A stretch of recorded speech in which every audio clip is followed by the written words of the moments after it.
Well, good evening, friends, and welcome back to our grand finale of Real Life Stories. It is our final night, and if we were here together, we would have a great, big, beautiful cupcake for you, but COVID, so I hope you've got yourself a really good snack for tonight, because we've got a great story coming up. As always, if you've missed any of our stories, you can always find those on our website, on our app, or on Facebook. And so now I want to invite our friend Adrienne Weymouth up, and she's going to introduce us to tonight's speaker. Thanks, Lisa. I have the extreme pleasure tonight to introduce you to an incredible woman. I had the opportunity to meet Kristy about 12 years ago when I interviewed with her to become a Young Life leader in her area. And I can tell you without a shadow of a doubt, over those 12 years, I have grown immensely under her leadership in that capacity. She has challenged me and encouraged me both as a human being and as a woman in Christ. And over that time, we've also just really strengthened a friendship too, and I feel so fortunate to have her as a friend. I think anyone would feel comfortable and excited to have someone like Kristy as a friend, because she is probably one of the most selfless and servant-hearted people that I know. She would literally give you the shirt off of her back if you needed it, and I cannot tell you how many times she has selflessly given up her time, resources, and talents to myself, my family, and countless others. One other thing that I just know about Kristy is that she sits at the feet of Jesus so faithfully, and I know that she has done that in preparation for what she has to share with you tonight. So I look forward to hearing exactly what she has to share, and I hope that you do too, because I know she has great wisdom and truth and love to share with you tonight. So without further ado, I welcome my dear friend, Kristy Schauermann. Well, hello, Mill Creek Foursquare ladies and anyone else who might just be watching. I just want to thank you so much for taking time out of your day to hear my story. As I head into sharing my journey, I want to do so carefully, as I do not desire to dishonor anyone in my journey at all. But I will be highlighting the parts in my life that have enforced lies throughout my life. As I kind of thought about what I might want to share, I thought it'd be really nice to share all the pretty parts of my life, all the really good things. But I decided, not everybody would relate to my life, I guess all the pieces of my life. But I think that a lot of people, unfortunately, do relate to the lies that we believe since childhood, the lies that sometimes carry with us for a very long time. So I'm going to be highlighting those events in my life that have enforced those lies. And my hope, my motivation really in all of it is that maybe you too would take some time to identify some lies in your life. And with me, that we would be women that step more fully into the truth of who God says that we are. I hope that you'll stick with me through the harder parts of my journey, because I'm most excited to share the now. Like I said, the place where I'm stepping into who God says that I am. And so that's what I'm most excited about, the very end. So stick with me through kind of the harder things. So what I did is I actually kind of broke up my life into these 10-year chunks. And I sat before the Lord and I just said, okay, during these 10 years, Lord, what lies did I believe? And I just took some time to listen to him. And I allowed him to surface kind of memories from the past.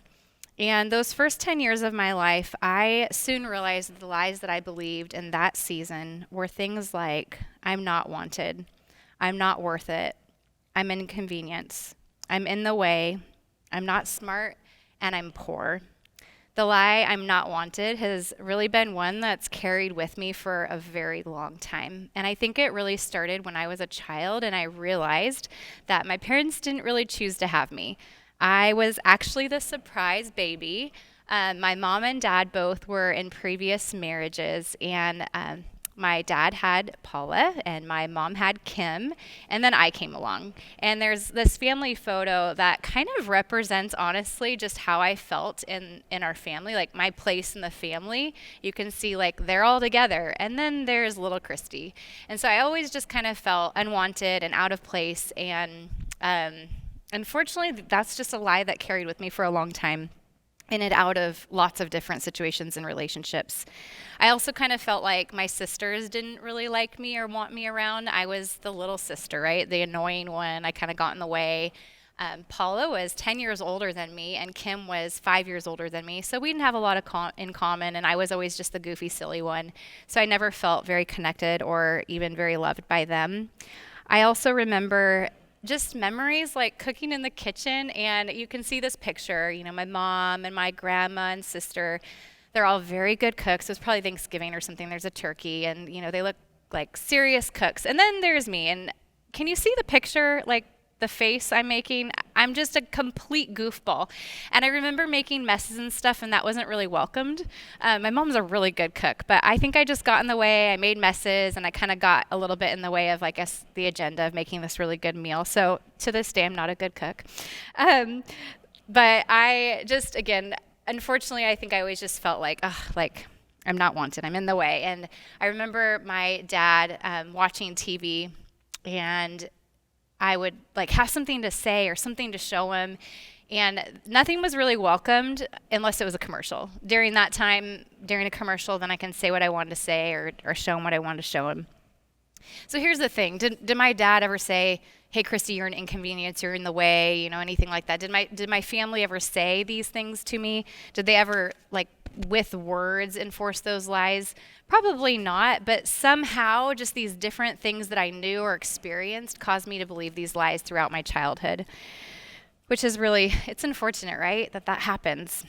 I was raised in a Christian home, and I am really so thankful for that. But just because I was raised in a Christian home, it doesn't mean that life was always easy or perfect. It doesn't mean that my mom and dad set this beautiful, perfect example all the time of what it meant to follow Jesus. Unfortunately, it didn't mean that I was protected from all the lies, the abundance of lies that came my way. But I am, like I said, so thankful to have just had a mom and dad that raised me in God's way and taught me the gospel. They taught me the importance of the spiritual disciplines, like reading the Bible and spending time in prayer. I learned these things from my parents at a young age, and I'm so grateful. You can see here, even as a little baby, like 2 years old or something, I was sleeping with my Bible, and I still hold my Bible so closely every day, and I think that was really enforced at a young age, and I'm so grateful. I remember going to the Vineyard Church in Lancaster, California, and we would take a 2-story bus across the street to go to kids' church. I remember that being super fun. And I remember the sanctuary, the main sanctuary. It was filled with round tables, and the adults would gather around the tables, and they would drink their coffee and eat their donuts and have friendship and fellowship with each other, and then worship together and hear a message from Pastor Brent. And I just remember all of that very fondly. Those first years out of my life, I guess from 0 to 8, I really do have a lot of really sweet memories. I remember at 5 years old, I gave my life to Jesus. I went up for an altar call. My mom said she opened her eyes and I was gone, which terrified her, but I was just up front, getting prayed for. I remember just this season of my life just feeling comfortable in church. I remember just being, things were stable. My dad had consistent work. My family was together. I remember I had friends, and we would build forts, and we would climb trees and fly kites. I remember also just taking long walks with my dad where he would just talk to me about Jesus and end times and prepare me for what could come someday. And I remember, again, all of that very fondly. I remember running up and down my living room and just doing cartwheels and somersaults and dance routines to oldies but goodies. And I think about all of that and I just smile. While I was in Lancaster, I do remember some true things being spoken into me. I remember people saying, "Kristy, you're so funny." I remember them saying that I was creative and talented and compassionate. And this is who I truly believe God did design me to be. But these identities were just covered with a lot of lies and robbed from me, I believe, really, when we moved to Linwood, Washington. And it's unfortunate to say that. But this unexpected move to a new place really just buried my true identity with a lot of insecurities and a lot of fear and a lot of pain. So we moved from California to Washington. My older sister didn't come, and she didn't really stay in touch either, and so that just kind of enforced more lies, right, that she didn't care. I never got a call on my first day of school or things like that, and so my relationship with her just continued to kind of be separated, and again, more lies. My dad got a job with Boeing, which is why we moved. But as soon as we moved, he got laid off. And this just began this journey of him being in and out of work, and he never had stable work with the airlines, couldn't really hold a job. And this shaped me also. This new identity became kind of slapped on me, which is you're poor. I don't honestly know how much money we had and what our financial situation was, but I do remember my mom clipping coupons, and money always seemed to be concerned. I remember the house was always so cold, and we couldn't afford to turn on the heat. I came home from school one day. I remember my dad sitting in the chair, and he had a hat on and gloves and a coat, and he was just super bundled up, and you could see the air coming from his mouth. And I was like, Dad, it is so cold in here. Can we turn on the heat? And I remember him just saying, go put on some clothes. And I was already dressed for a cold day. So again, I don't know how much money we had, but the fact that they wouldn't turn on the heater, I think that maybe things were pretty tight. And so I'm poor became part of my identity. This move also meant that I went to 3 different schools in 7 years.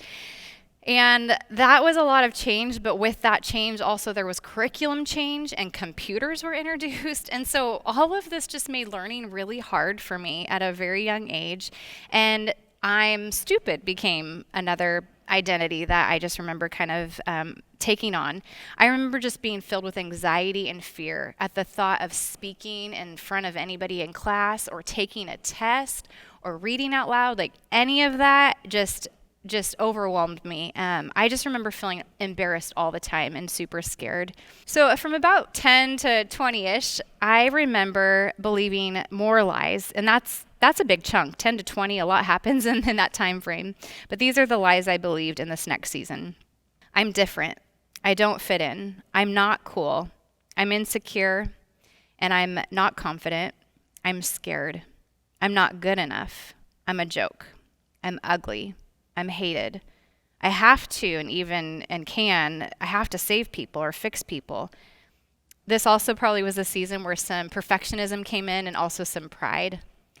My school years, most of them, I felt like I just didn't fit in. I wasn't cool. I believed that I really wasn't wanted, like I said, very early on, but that continued to be even more deeply enforced with this move.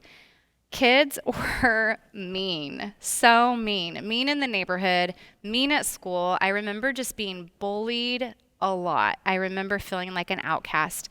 I remember actually pinching my stomach and then telling my mom that my stomach hurt, and I didn't think I could go to school. I didn't want to lie to her, so this was kind of like my way to not lie because my stomach did hurt. But really, I was just lying. I just didn't want to go to school. But when I went, I remember just even hiding during recess because that's the place, where I think kids get bullied the most because there's not as much supervision. And I just remember hiding from the kids because it felt like a very scary place to be. So I became pretty self-conscious, even just little things. I remember not dressing like the other kids. Probably, we didn't have the money to buy the name brand things and such, so I didn't dress like the other students. I remember being in this place of feeling super ugly.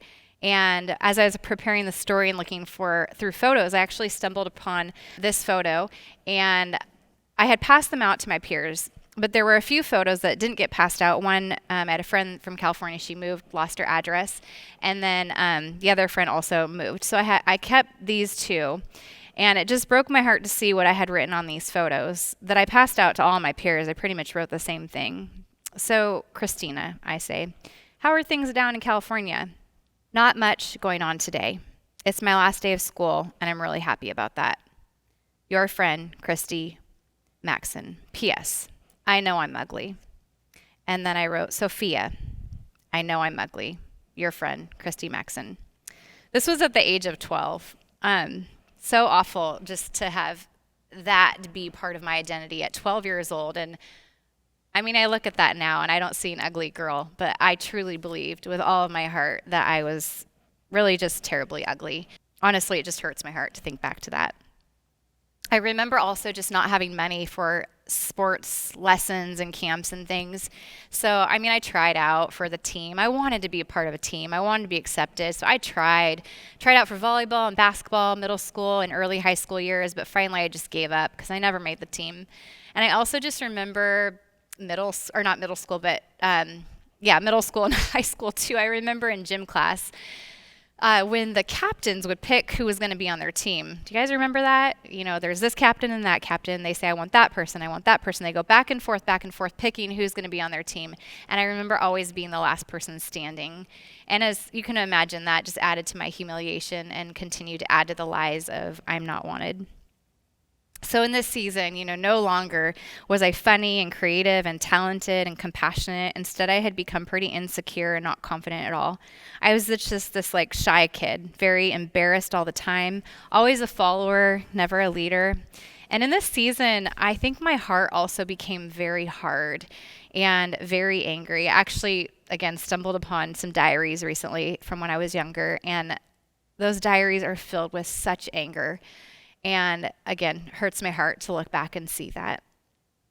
I also experienced in this season a lot of new loss. 2 pets and 3 family members died, and I had already felt, pretty insecure with my peers, but it also became the time that I felt really insecure in our world.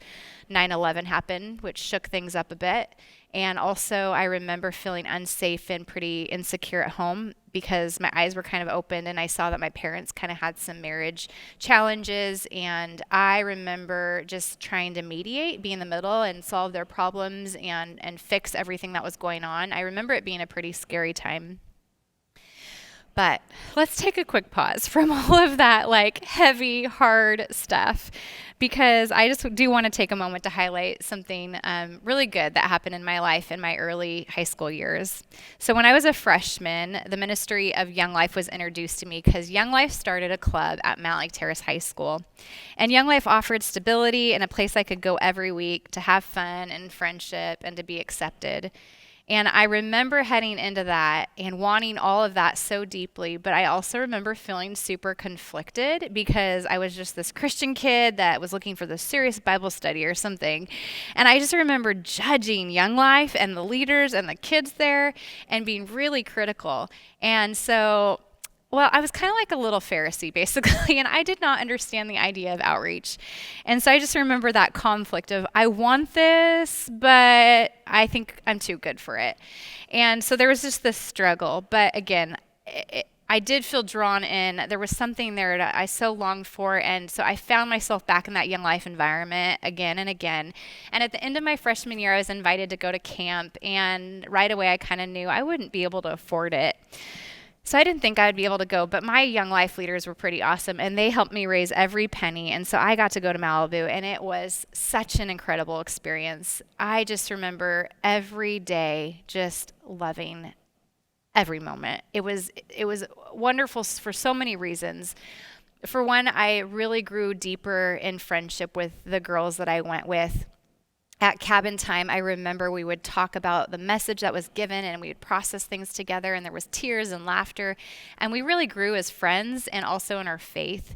I remember at this point also really understanding the gospel a whole lot more. I was really just this Christian kid that felt like I was pretty good, and I'd given my life to Jesus at 5, right? But I think then I began to realize that I was a sinner. I was pretty good at seeing other people's sin, right? The outside stuff. But I think in that moment, I really began to see that I was a sinner too. A lot of my sin was really deep inside. And so kind of recognizing my sin, I recognized my need for a savior, and I recognized what Jesus had done for me on the cross. And so the gospel just became alive to me in a whole new, very personal way at that point.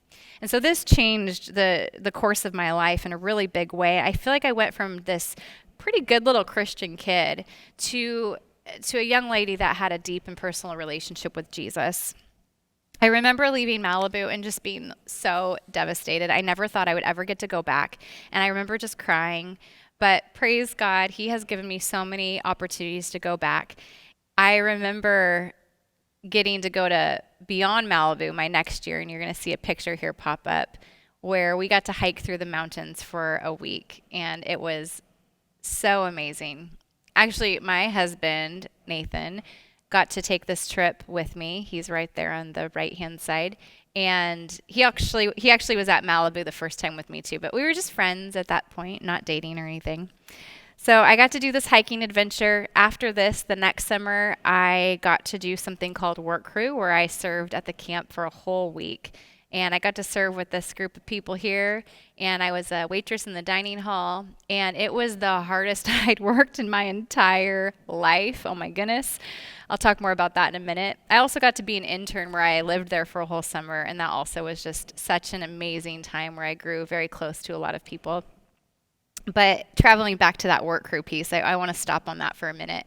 Because when I did work crew, it was amazing because, like I said, it was the hardest I had ever worked in my entire life, working all day long. It was so hard.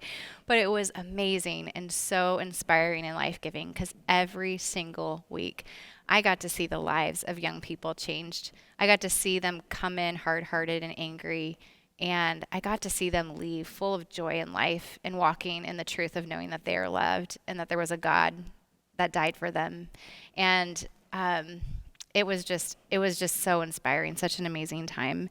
So I remember at that point really being convicted and really understand, or not understand, but realizing, I guess, that I had just really misjudged young life and the impact it was having on young people. So then at that point, I decided this is the ministry I really want to get involved with. So I headed into my senior year of high school, and my main goal and mission was just that every freshman girl at Mount Lake Terrace High School would know Jesus. And so I got the yearbook, and I began just praying over every single girl by name, and my heart was to know as many of them as I possibly could. And so that was pretty much senior year, was those freshman girls. And I look back now at just my journey with Young Life, and I kind of have to chuckle a little bit because back then when I was really young, it was the ministry I judged the most. I didn't think it had anything to offer me, and I thought I was too good for it. And now I just think, wow, this is the ministry that's really shaped me so much and just grown my faith and challenged me in such really good ways. And it's just been a ministry that's grown my faith, and I'm really grateful. So when I returned home from Malibu, though, that very first time as a freshman, I remember heading into my sophomore year, and I was all in with Jesus. I just wanted to do anything and everything I could to just love the Lord and serve him. So I got plugged into a church, Calvary Chapel, and this became church home for me and my church family, really. And I did anything I could. I helped in Sunday school. I attended youth group. I led worship for kids' church, and I led worship for the main service, and I helped in the office, and I worked at the coffee bar, and I went on mission trips, and you name it. If it needed to be done, I was all in. I mean, I would not sign up to lead worship now, but, but for some reason, I did it then. And so I just kind of did everything I could, and I was so grateful for that church. But I also remember attending Mill Creek Foursquare because it kind of was a place where I felt a little bit more connected to God. And I would come here on Saturday nights, and at that time we had church in what we call Building B now, and that was the main sanctuary, and it was always packed, and I was always late, and so if you were late, your seat or your place was in the hallway. I remember being in the hallway during worship and the sermon, but it was worth it, and I just remember really enjoying going to church here on Saturday nights. So my high school years were really marked by just loving God and loving people. School was still really hard, but I was a 4.0 student because I just worked hard, just so hard all through the night. I remember studying and writing papers. And I think everything I did, I went above and beyond. And I look back now and kind of wonder if a lot of that was just me just so hungry for people's approval. But I was all in with everything, and I worked really hard with everything. And perfectionism was probably another title at that point. After I graduated from high school, I had the opportunity to take 15 freshman girls to freshman camp, and I was so excited to be able to do that. And one of the girls that I had the privilege to take was my best friend's little sister, and I was thrilled to be able to give her the same experience I had had as a freshman. And at camp, she had such a great week, and during that time, she gave her life to Jesus, and I was so excited for her. Little did I know the challenge that would await me when I got home. I remember once all the girls left the parking lot and got picked up, I went home, opened the front door, and I had barely dropped my bags before my mom had said that there was a call, and it was my friend, my best friend. And I was pretty excited to talk to her about her little sister's time at camp. And I remember just saying hello, and I don't really remember really anything that she said after that. I just remember the anger in her voice and the yelling and the swearing, and then hanging up the phone and just falling to the floor in tears. I was so confused. I was so hurt. I just had this incredible week, and then I just came home to that, and it was a quick dive down. And I was confused. I thought there got to be a misunderstanding. Like what just happened? So I mustered up some bravery, and I remember going over to her house and just thought if I could talk with her family, maybe I could clear up a miscommunication or a misunderstanding or something. But I knew communication's always good, right, in conflict. So I thought, I'm going to be brave. I'm going to go over there and we're going to talk about this. So I went over there and I knocked on the door, and her father answered the door, and I don't remember what he said, but I do remember the door shutting. And at that point, really that shutting of that physical door was the shutting of, like, the shutting down, the closing of that relationship with this family. It just was over. I remember crying so much for so many weeks and just really wrestling with the Lord and just kind of trying to figure out, is this worth it? Is it worth loving God and telling people about Jesus? Is it worth it if it means losing important relationships, if it means pain, if it means people hating me? And I just wrestled through that. But I did decide, yes, Jesus is worth it. And I am so glad that at that young age of 18, I made that decision to stick with Jesus and that it was worth it. It was not easy. It was a very hard decision to make, but I'm really, really grateful I made that decision, because I think that if it wasn't for that moment in my life of just choosing Jesus no matter what, I think my whole journey would be different. I think choosing to not give up when it got hard is the reason that I haven't given up on ministry still yet today. There's lots of hard moments, and I press on because I made a decision early on to stick with Jesus. I also think it's the reason that I just have been able to continue on with my faith and stick through other challenging situations or relationships. So it was hard, but I am really grateful for that time. So I continue to lead Young Life. I like I said yes, it's worth it. And I continue to step into leadership, and I continue to lead those girls for the next 3 years. And I just remember just doing everything with those girls, chaperoning their dances, going to their games. We'd have sleepovers. We had more camp experiences, celebrating birthdays, went to their graduation. I could go on. We just had a lot of life together, and it was such a joy to invest into their life.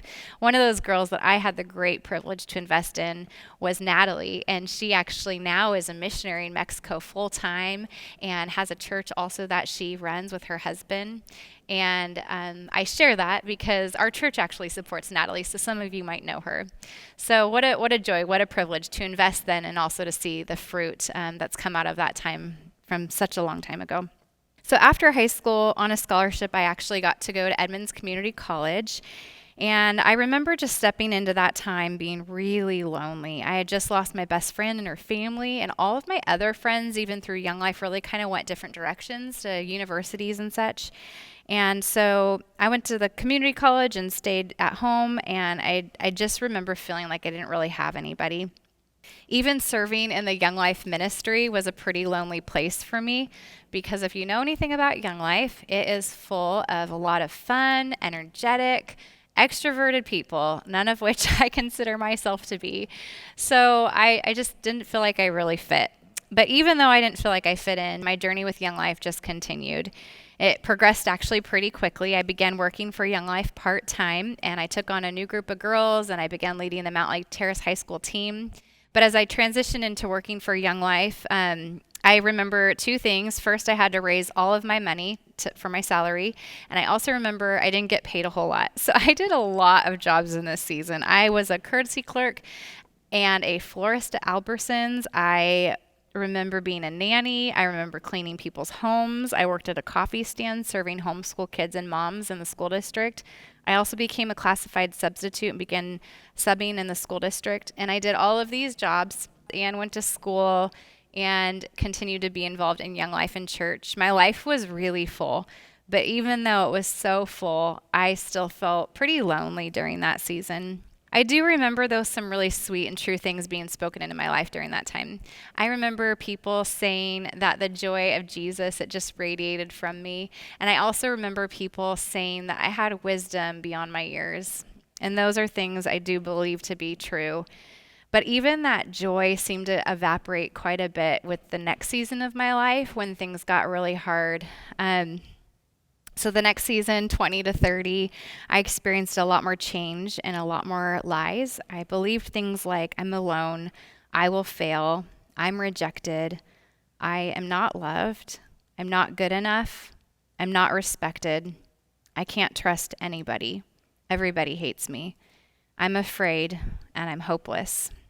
So after I went to Edmonds Community College for a few years and I finished my job with Young Life and student staff, I decided it was time for a transition, and I began a full-time job in Bellevue working for a company that taught people how to build Microsoft certified computers. And I was a junior operations manager, and I was making way more money than I had ever made in my entire life. But that wasn't enough. It just wasn't fulfilling. I remember waking up really early, like before the sun came up, to go to work, because my goal was just to get home sooner, because if I got home sooner, I could go to my Young Life girls sports games and spend time with them. And so I would just get the work part done so I could come home and basically be a Young Life leader. And so I remember in that season just feeling, this isn't what I'm made for. I don't think this is what I'm supposed to be doing. And so I just prayed and asked the Lord for wisdom and for new opportunities and to kind of just, I guess, show me what was next. And he for sure answered that prayer. It was about a year after working that job that I got a call, 2 calls actually. One call was inviting me to be an intern at Malibu. And the other call was inviting me to begin an internship with Young Life in the local area for 2 years.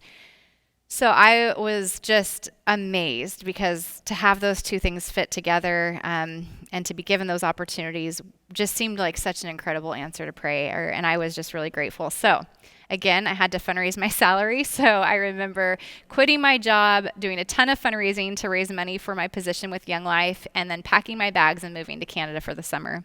Something I haven't mentioned yet was when I graduated from Edmonds Community College, my parents actually moved back to Lancaster, California. And this left me with needing to find a place to live, because I was still living at home at the time. There was a woman twice my age in my life, and she invited me to live in her home. And I accepted this invitation, and unfortunately, the relationship with her ended up being very unhealthy and very hard. The relationship was full of a lot of manipulation and a lot of lies and a lot of her controlling me. One of the lies that she told me was that she had cancer and that I wasn't allowed to tell anybody. She didn't want anybody to know. And so I kind of was in this position of taking care of her really day and night. I couldn't tell my parents. I couldn't tell her family. I'd take her to doctor's appointments, but she never let me come into the hospital. I remember, pre-surgery, post-surgery, radiation, chemo, all of these things, doctors would send emails with care instructions and so on and so forth, but the emails actually were not doctors. They were her all along. So it was all a lie. It was all like trickery to kind of just keep me close by her side all the time, taking care of her. And this was a really scary time and a really lonely time. And after walking with her through this for about a year, that's when I got the invitation to go to Malibu for the summer. And it was a much needed break. And I was really grateful to be able to not only go to Malibu, but also to just get a break from the heavy burden I was carrying of taking care of her. When I was at Malibu, I met a guy and we got pretty serious, but we decided we wait until we got home to date. So we come home from Malibu and we began dating, and this made her very jealous. And I remember her trying to kind of sabotage the relationship, and he could see that the relationship I had with her was not quite healthy, and he pretty much asked me to end the relationship with her, but I just thought if I did, she'd die. I mean, she needed me. I was caring for her all of the time. And so I did not leave. I continued to take care of her, and he ended our relationship. This was such a painful time. I just remember being such a wreck. And I called up my good friend Nathan Schauermann, and I was just in tears. And I just said, hey, can you give me a ride to Bellingham to drop off my ex-boyfriend's things? I knew it wasn't a good idea to drive, being such an emotional mess. And I mean, I look back now, they were just silly things like love letters and stuff, but I just didn't want anything to remember him by. So I just gathered anything that reminded me of him, and I just wanted to give it back to him. And so Nathan drove me up, and we dropped off those things. I remember that time, just those feelings of rejection really set in even deeper. But things with my friend Nathan took a little bit of a turn. We had been friends since we were about 15 or 16 years old. As I showed you those pictures from Malibu, we had been friends since early years of high school.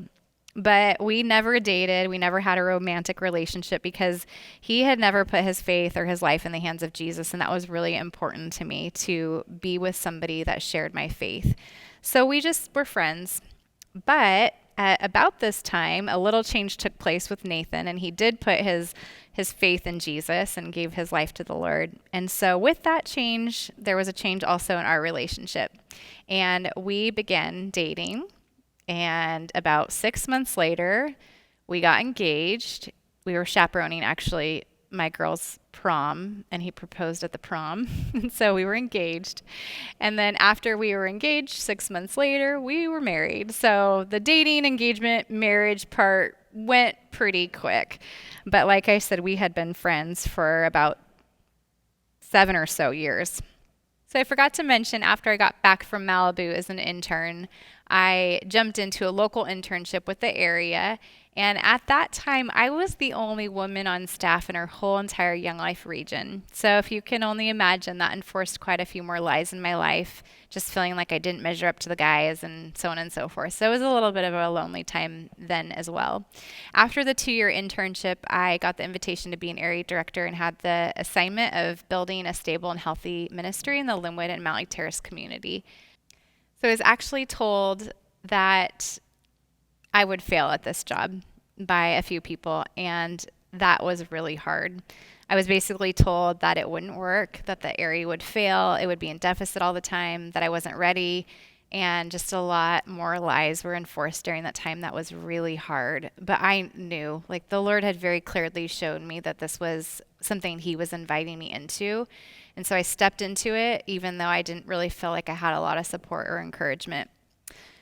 So right when I became an area director, I, a month later, got married and became a wife. And you would think, new job, new wife, that life would be really just good. This should have been one of the most joyful times in my life, but it was actually a very, very hard time. Pretty much the minute we got home from the honeymoon, marriage was hard. And I remember this being the season that a lot more lies just kind of sunk in, like being a failure. I felt like I wasn't loved, like I wasn't good enough. And I remember just these lies just being so deeply enforced with this new job and my new marriage. I already felt like I wasn't good enough, like I wasn't a good enough daughter or sister, friend or neighbor or Christian, and now add to it wife and area director. So that was hard. I also remember later, as we welcomed our first child into our life, struggling through postpartum depression. So that also came with its whole set of lies. The lady that I mentioned earlier was actually still in my life when Nathan and I got married, and she just about completely destroyed our wedding day and our marriage. Like I had mentioned with the previous relationship, she was pretty jealous and kind of didn't want to share me. And she was angry and jealous and just, I think, made it her mission to hurt me. And so that was really hard because not only did she try to destroy my relationship with Nathan, my new husband, but also she destroyed relationships with Young Life students and leaders and people that we knew at our church. And so it was a really hard time. She was like poison to every relationship. And during this time, Nathan and I discovered just more lies, that the dishonesty was even deeper than I had realized. And we tried to bring some of this to light and get some help. But just like she had fooled me, she had fooled a lot of other people too. So nobody really believed us. She just kept turning people against us. And I just remember just feeling so hated by everybody, so disrespected. I remember just hurting. And this season of not being believed or supported or trusted it was too long. But praise God, eventually her lies got uncovered and that season ended. But we did stay in this faith community that we were a part of for 10 years, and it was a really pretty painful and lonely season. But again, we didn't just walk out because it was hard. We just felt committed to stay until the Lord actually directed us elsewhere. And there was a season that we got confirmation from the Lord, like I said, 10 years after being there, that the Lord was just inviting us into new things. And what a sweet invitation by him. I remember this season stepping into new churches and just being so encouraged and blessed by the incredible pastors in our community and the amazing churches like Mill Creek Foursquare, where we became members and are currently. I am so thankful that this is the church the Lord invited us to come and be a part of, the place to learn, the place to give, the place to grow, the place to worship. I'm so grateful because in this place, the Lord's given me some really healthy and sweet relationships full of love and respect. And also it's the place where there's just some good biblical truths that have been taught that have helped shape my identity in positive ways, and I'm really grateful. So I might have gotten just a little bit ahead of myself before we changed churches. And in the midst of all of this pain and confusion and loneliness, I did become pregnant, and we joyfully welcomed Jonathan David into our family on June 27th. But our marriage had already been really difficult, and becoming parents kind of created a whole nother set of challenges, if you can only imagine. And I just remember a good 5-year stretch of marriage being hard. There was lots of counseling, lots of tears, and lots of wanting to give up, but choosing not to. Also in this time, it was a little extra stressful because I decided to not only be a new mom, but to finish my 4-year degree and get commissioned and ordained. And those are all really wonderful things, but it added a whole extra amount of stress. So it was a lot. This also was a hard season because my grandmother died and my brother-in-law died, leaving my sister a single mom with a 5-year-old. And after he passed away a few years later, Nathan and I really did hit some of our darkest days. We almost lost our home and just about lost our marriage too. From about 30 on, the lies just continued to try to take place in my life. In my early 30s, I continued to feel like I just couldn't do it anymore. It took all I had to show up, even to my own marriage.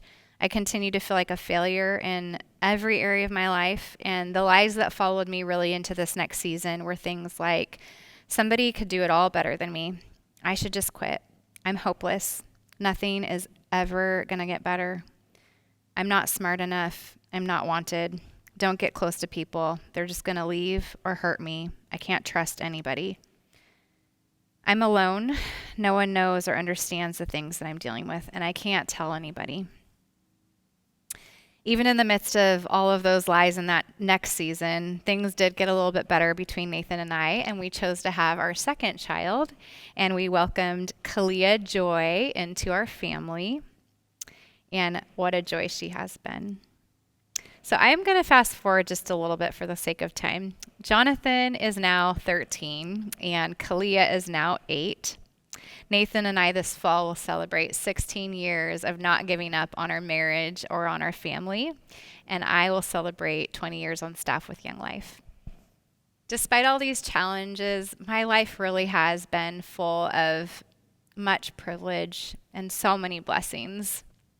My parents' relationship did get a little bit better, and Nathan and I, although our marriage has not looked like the Hallmark movies, we have experienced so many sweet times in our marriage. We really enjoy traveling together, and we've enjoyed marriage retreats. We've enjoyed taking trips with the church to incredible places like Israel and Rome. And in addition to these trips we take just the two of us, we also really enjoy our family road trips. They have been such an incredible joy.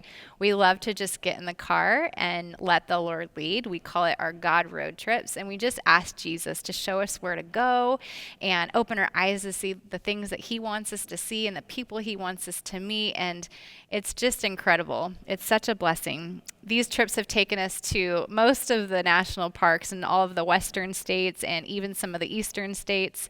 And man, there's just some beautiful places out there that our eyes have been opened and we've had the privilege of being able to see. It's just been incredible. This last April, actually, we were going to go to the eastern states to travel, but then COVID happened. So we did not go to the eastern states. But just last month, we were like, these trips are so key for our family, so important. And so we jumped in the car and we went to the Grand Tetons, and we went to Yellowstone, and we went to Glacier National Park. And my goodness, some beautiful, beautiful places. We had such a great time. Again, we just love all the things that we get to see. But I think one of the things that we get to see is each other. I think that it's in these trips that we appreciate each other and love each other a little bit better. In these moments, I get to really see my husband, Nathan, and I get to see how talented and helpful and how wise and how funny he is. I get to see Jonathan, and I get to see how smart and strong and fun he is. I get to really see my daughter, Kalia, and how creative and wise and compassionate she is. And it's just such a blessing. As a family, we not only love to adventure together, but we've made it our mission since day one to just love the Lord with all of our heart, mind, soul, and strength, and also to love people. And one of the ways that we do that is just by serving here at church at Mill Creek, and also serving in the mission of Young Life. And it is such a joy. And there are hard times in ministry, but it is just so worth it getting to watch the lives of others impacted. It's just such a joy. Jesus in John 10:10 invites us to life to the full, and I really believe with all of my heart that that life is found in living a generous life, to give of your time and your talent and your resources. That is, I think, where a lot of joy is really truly found. So in conclusion to sharing my journey of lies and some of the harder things, I now am more excited to share with you what happened a few years ago, 2 or 3 years ago, when I read this book, Am I Loved, by Shawn Petree. In this book, there's assignments that are given, and one of those assignments is to let the lies surface from your life. And the other assignment that I really appreciated was the opportunity to let the Lord speak truth and to write out kind of a daily resolve to live in this truth. The assignment really was just to ask Jesus, what are your words? Give me your words, and then to write them down. And I remember sitting before the Lord and honestly just thinking, he's not going to give me anything. Like, I didn't expect anything. And yet it just came. He so sweetly just gave me what to write. And I just wrote and I wrote and I wrote without stopping. And it was beautiful because it was just from Jesus. And so I'm going to share with you what the Lord so sweetly gave me right now. My name is Kristy. Beloved, I am loved. I am God's chosen daughter. I am family. His spirit is in me. Jesus fills me and his spirit guides me. I'm an heir of his kingdom, a princess, a saint. I choose joy today. I am wanted and chosen, invited and called into God's family, into the Lord's army. I am worthy of love and investment, and I have great value as God's child. I am not an inconveniencer in the way. I was handmade by the God who created the universe, and he made me in his image. I am wise, generous, gifted, smart, creative, and fun. I am rich in the Lord, and I have everything I need in him. My inheritance is secure in heaven. I fear the Lord, and I am attractive because of my inner beauty, which radiates outwardly, flowing from Christ within me. I am secure and confident and brave. I am not afraid, and I am not controlled by fear in any area of my life. I am worthy of love and respect and honor. I'm a great daughter, sister, wife, mother, Christian, neighbor, area director. I am not alone in my efforts to love people and lead them to Jesus. The Lord is with me. He will never leave me nor forsake me. He fills me so I can love others with his love. I will not fail, for I have won already because Christ fights for me and with me. I am not alone. I am loved and appreciated and respected by others, but this does not give me value or motivation because I am driven by what the Lord alone thinks of me. I live for him, and my life is marked by obedience to do his will and walk in his ways. I can do anything I'm called to. It's by God's strength that I will not fail. I will work at everything with my whole heart as I am working for the Lord. I will not quit. I am not hopeless. I will not grow weary in doing good. I get close to people and I practice trusting people because even if pain comes in the relationship, I trust Jesus can heal and bring good out of the pain. I choose joy today despite my circumstances. I choose love despite my circumstances. I choose hope despite my circumstances. I choose peace despite my circumstances. Jesus, he fills me with joy, love, hope, and peace despite my circumstances. I live for him. He fills me with truth, so I will not listen or submit to the lies nor the fear. He fills me with power to overcome the enemy. I will bring kingdom to earth as I walk in the truth that I am loved. Amen. I'm not going to lie. Sometimes it is hard to believe those things to be true. And even in this season, more lies try to come and stick. But my daily resolve is to live in the truth, ultimately to live in the truth of who Jesus says that I am. I need to remember God's words. I need to remember that he has not given me a spirit of fear. I am so grateful that even in those hard times that I have had a really firm foundation that has just kept me close to Jesus. I'm thankful for the spiritual disciplines that have just kept me moving forward with him. In the season of 2020, in the season of absolute chaos, I am so thankful for clarity and peace and hope that really just carry me through each day. I'd like to pray for us now, and after I do that, I just want to end with one scripture to encourage you. So if you would join me in prayer. Jesus, thank you for inviting me into a season of allowing truth to win over the lies. I pray for each person listening right now that you would draw them into your word every day and fill them with your truth that guides their thoughts, interactions, and even their prayers. Jesus, help them, no matter what, to love you, God, with all of their heart, mind, soul, and strength, and to love others. Help them to identify the lies in their own life and allow your truth, Jesus, to wash over them and help them to step more fully into the person that you have created them to be. Jesus, as we live through this worldwide pandemic and much tension in our country around the topic of social injustice, Jesus, help us all to just speak loving, kind, and true words to our children, to young adults, and to others, especially to people in leadership and our very own pastors. Help us, Jesus, not to enforce the lies in the lives of others. Help us to see people through your eyes and help us to speak life-giving words. Help us know, Jesus, just how much you love us. And fill us up with your unconditional love and your grace.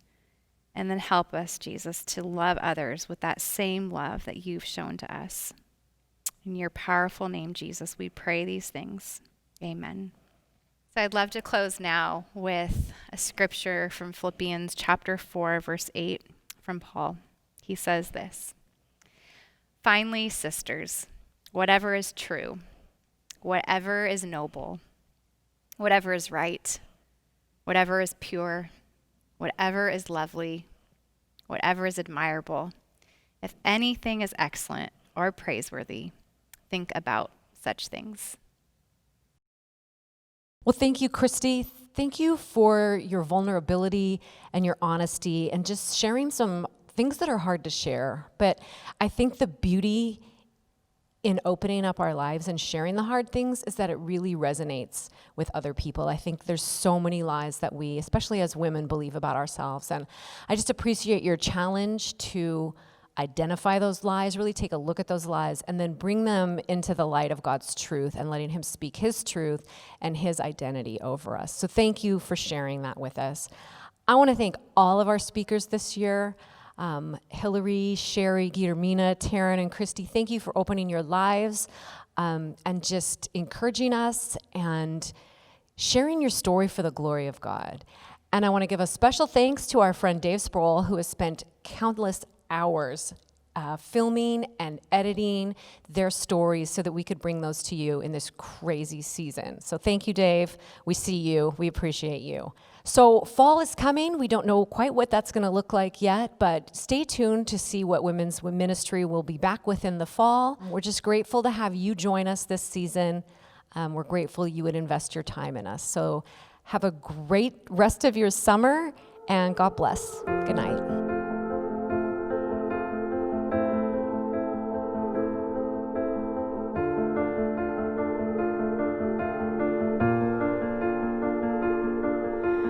I keep fighting voices in my mind that say I'm not enough.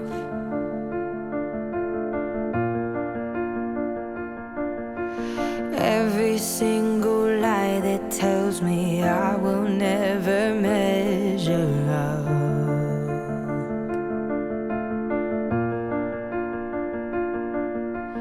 Am I more than just the sum of every high and every low?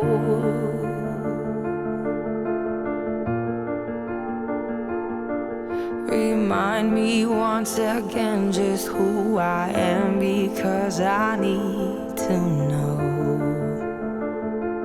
Ooh, oh, you say I'm loved when I can't feel a thing.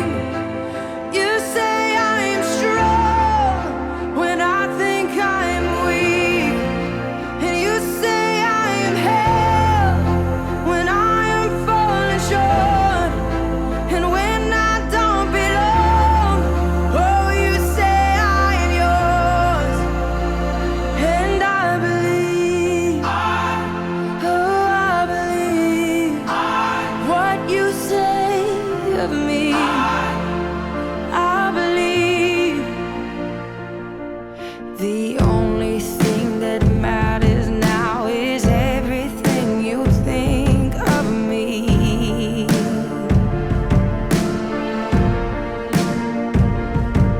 In you I find my worth, in you I find my identity. Ooh, oh, you say I'm loved when I can't feel a thing. You say I'm strong when I think I'm weak. And you say I am held when I am falling short. When I don't belong, oh, you say I am yours. And I believe, oh, I believe what you say of me. Oh, I believe.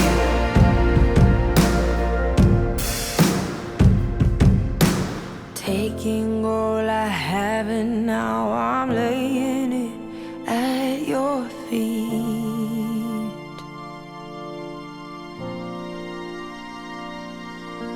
You'll have every failure, God. You'll have every victory.